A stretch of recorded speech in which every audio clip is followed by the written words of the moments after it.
Welcome to BitBoy Crypto. My name is AJ, and this is the price prediction department. Before I dive into this, I want to thank the entire community for all the positive feedback on last week's XRP video. That video was the best one that we've had so far in the price prediction department, and it wouldn't have been possible without the BitSquad. Thank you to each and every one of you. So moving forward with this segment, we still have a lot of coins left to cover. And as time goes on, I want to start getting into those smaller coins and maybe packaging like 2 or 3 of them into one video. But it's been brought to my attention that I am yet to cover the second largest crypto in existence. So here we go. This one's on Ethereum. Let's get it.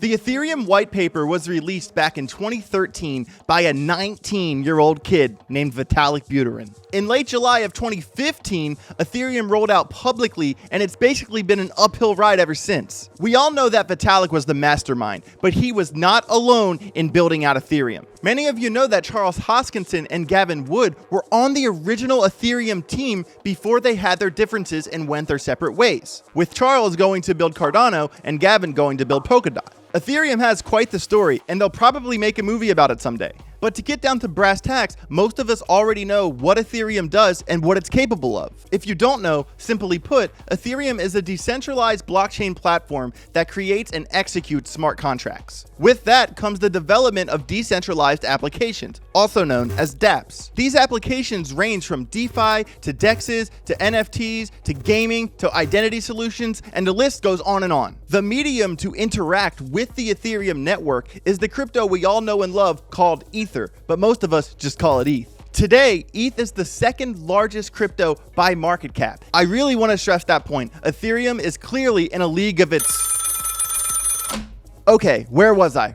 Right, Ethereum is in a league of its own. And you know me, I like to add things up, and I did some math, and what I found is insane. As of right now, this was filmed on Thursday, by the way. If you don't include stablecoins and you add up the market cap of every coin below Ethereum, starting with XRP all the way down to the sandbox, which is 51st by market cap. If you add all of those coins up, that market cap is still smaller than Ethereum's. I made that point so you can really try to wrap your mind around how much money we're talking about here. That's what I mean when I say that Ethereum is in a league of its own, and that will definitely come into play when calculating this price prediction. And before we keep going here, I want to take a second to thank Stake for sponsoring this video. So of course, Ethereum's market cap is very impressive, but what about some of the other numbers that Ethereum is putting up? It's when I looked at their website is when I realized how impressive this really was. Right here on ethereum.org, Ethereum in numbers, there are over 4,000 projects built on Ethereum. There's $410 billion secured on Ethereum. There's over 96 million wallets with an ETH balance. There's over 53.3 million smart contracts on Ethereum, and a little over 1 million Ethereum transactions just happened today. So as you can see, I'm pretty big on Ethereum, but I want to stay as unbiased as possible and play the devil's advocate for any coin that I do a prediction on. And as far as I think Ethereum can possibly go in the future, that's not set in stone, and there are factors that could get in the way of Ethereum getting where I think it could go to. Just as the XRP case ended and we finally have like a win in crypto, of course, this article comes out. New US Senate bill wants to regulate DeFi like a bank, and it would require DeFi protocols to impose bank-like controls on their user base. So my point here is a lot of Ethereum is based around, building DeFi, building decentralized exchanges, lending and borrowing protocols. And if this bill was to happen, that would put a damper on the overall ecosystem and what we are allowed to do now and what we might not be allowed to do later. So please keep that in mind for not just for Ethereum, but for DeFi as a whole. Another thing I'd like to bring up in this video is the merge. I know the merge is old news, but for price predictions, it's a relevant topic. Because to make an educated estimate, you need to have a firm grasp on tokenomics, and the merge definitely changed that for Ethereum. So let's talk about its significance. If you're new to crypto, the merge happened September 15th last year, and simply put, it's when Ethereum switched from proof of work to proof of stake. The merge refers to the Ethereum mainnet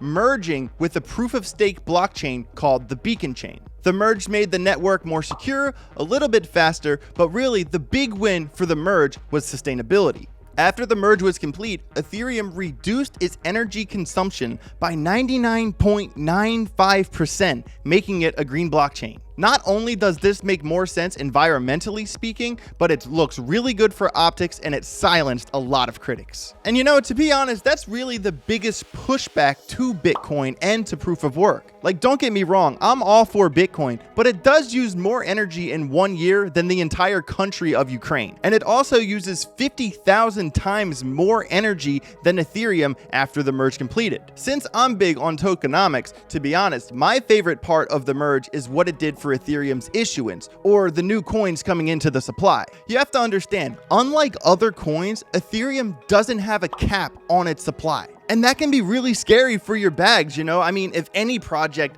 doubles the amount of coins in its circulating supply, that really devalues your investment. And that's why the merge really saved the day for Ethereum in terms of its supply. So before the merge, there was about 13,000 new Ethereum minted every day. Now it's only 1,600. Its issuance has dropped 90%. And it gets even better because of the EIP 1559 upgrade during the London hard fork. They implemented a burning mechanism into Ethereum's gas fees. And since the merge, this has gradually taken coins out of Ethereum's circulating supply, making it deflationary. More on that later. We all know that Ethereum really has to work on lowering those gas fees and reducing its network congestion. So Ethereum's roadmap is in 6 phases. Those phases are the merge, the surge, the scourge, the verge, the purge, and the splurge. What do each of these do? Let's take a look at Ethereum's website. The merge, we already did that. We went from proof of work to proof of stake. The surge is upgrades related to scalability by rollups and data sharding. So the scourge is updates related to censorship resistance, decentralization, and protocol risks from the MEV. The MEV stands for maximal extractable value. The verge are upgrades related to verifying blocks more easily. The purge is upgrades related to reducing the number of computational cost of running nodes and simplifying the protocol. And the splurge is other upgrades that don't fit well into the previous categories. So there is an overview of what is to come with Ethereum. I'm pretty sure it'll take probably like 5 to 10 years to finish this roadmap. A lot of you might be wondering, what about Ethereum's gas fees? Ethereum is really expensive to use. When does sharding come into the picture? So originally, sharding is what was going to be used to lower the gas fees with Ethereum. However, the layer 2 projects like Polygon, Optimism, etc., those have developed much faster than expected and already help Ethereum scale a lot. And that will be even more true once Pronto dank sharding is implemented. So normal sharding is no longer needed and has been dropped from the roadmap. And according to the Ethereum website, dank sharding makes layer 2 rollups much cheaper for users by adding blobs of data to Ethereum blocks. And that right there answers the question of when are gas fees going to be cheaper? There you go. And with all that being said, let's get into the price prediction. So Ethereum's previous all-time high was $4,847 on November 10th, 2021. Ethereum's circulating supply was a little over 118 million, with a market cap around 576 billion. It is worth noting that Ethereum's market cap from its previous all-time high is only $2 billion below Bitcoin's market cap right now. So maybe the flippening is possible. More on that in a second. As of right now, Ethereum is down to around 60% from its all-time high, and it's priced just under $1,900. Ethereum's supply is currently 120.19 million, and its market cap is a little over 227 billion. So yes, Ethereum has a little bit of work to do to catch up to its previous market cap, but in terms of tokenomics, its supply has only gone up 1.77% since the top of the last bull run. And this is really good considering some coins are going to have double the supply that they had last time. So remember what I said earlier about Ethereum being deflationary since the merge? Let's look into that. Ultrasound.money is a great tool to look at Ethereum's supply, its future supply, and it has some mind-blowing facts since the merge. Here on your screen is ultrasound.money, and as you can see, Ethereum supply has gone down a little under 300,000 since the merge. And if you click this button here that says simulate proof of work, the screen changes and there would actually be 3.2 million more Ethereum in the supply if they didn't switch to proof of stake. If you scroll down on the website at the 2-year projection, you will see that Ethereum's supply peak was 120.5 million, and it is projected that by June of 2025 there will be 117.7 million Ethereum in circulation. And since figuring out what the supply is going to be by November of 2025, this is a very useful tool for me and for you if you want to do a price prediction of your own. So remember, the equation for price predictions is price equals market cap divided by circulating supply, and I estimate that by November of 25, Ethereum supply will be about 117.5 million Ethereum. But what about the market cap? Specifically for this price prediction, I'm going to do something I've never done before. For this video, I'm going to estimate Ethereum's future market cap by using dominance. So let's break this down. At the top of the last bull market, the total market cap of all of crypto added up together was a little over $3 trillion.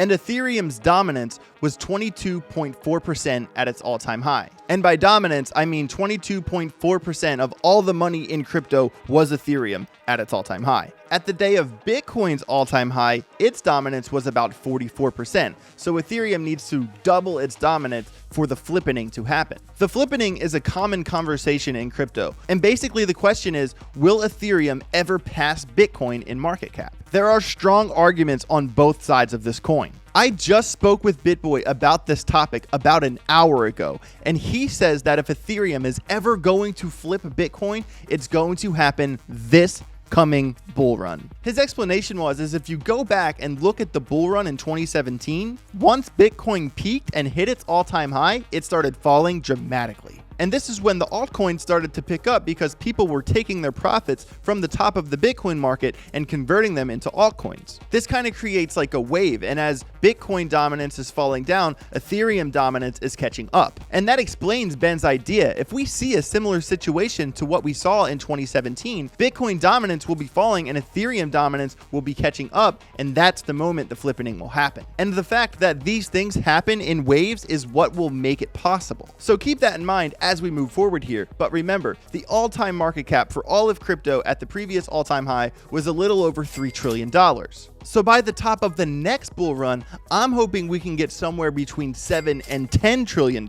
So say the overall market cap does get to $7 trillion and Ethereum can regain that 22.4% dominance level. If that happened, Ethereum's market cap would be $1.56 trillion and each ETH would cost about $13,300. And if the total market cap went to $10 trillion and Ethereum regained that same level of dominance, that would take Ethereum's market cap to $2.24 trillion, and one Ethereum would cost you $19,100. And listen, I get it. I know that the dominance chart fluctuates every day. I'm just trying to think outside the box on what's possible, considering so many people have strong feelings about if Ethereum can flip Bitcoin or not. And if Ethereum did flip Bitcoin, those dominance numbers would go much higher. So when someone asks me, AJ, what's your price prediction for Ethereum for the top of the next bull run? I'm going to say about 13.3 thousand to 19.1 thousand. Boom, there you go. There's your Ethereum price prediction. I want to know down below in the comments, what do you think?